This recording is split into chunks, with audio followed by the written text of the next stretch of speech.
नमस्कार दोस्तों, आज का हमारा कहानी है कर्जा कौन देगा। बहुत पुराने समय की बात है। एक गांव में गंगाराम नाम का एक भला आदमी रहता था। गंगाराम के 3 पुत्र, 2 भाई और एक बेटी थी। एक दिन दुर्भाग्यवश से भले आदमी गंगाराम का देहांत हो गया था। पंडित ने रस्म पूरे किए, अर्थी सजाई गई।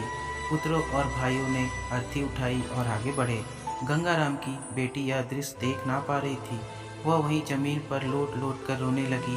गंगाराम के अर्थी की अंतिम यात्रा कुछ दूर तक पहुंची थी कि एक बहुत बड़े सेठ ने उनका रास्ता रोक लिया। सेठ के साथ 2 लोग हाथों में बंदूक लिए खड़े थे। सेठ बोला, अब यह अर्थी यहाँ से आगे नहीं जाएगी। परिवारजनों ने सेठ से पूछा कि क्यों सेठ, क्या हुआ, ऐसा क्यों कर रहे हो।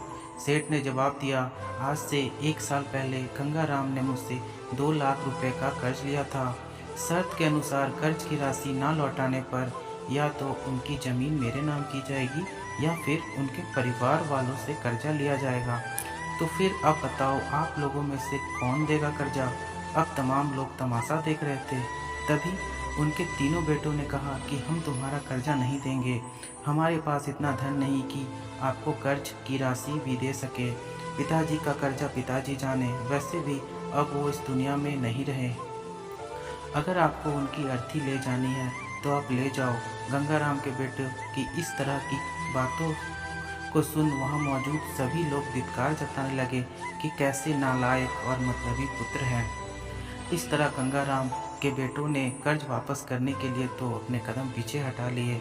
तभी गंगाराम के भाइयों ने भी कह दिया कि जब बेटे कर्जा नहीं दे सकते तो हम क्यों किसी का कर्जा भरे। अब गंगाराम की अर्थी को वहां रुके बहुत देर हो गई थी। तभी यह बात गंगाराम की एक बेटी तक पहुंच गई, तो वह भागे भागे अपने पिताजी की अर्थी तक पहुंची। तभी उसने देखा कि अर्थी का एक पांव बड़े सेठ ने पकड़ रखा था।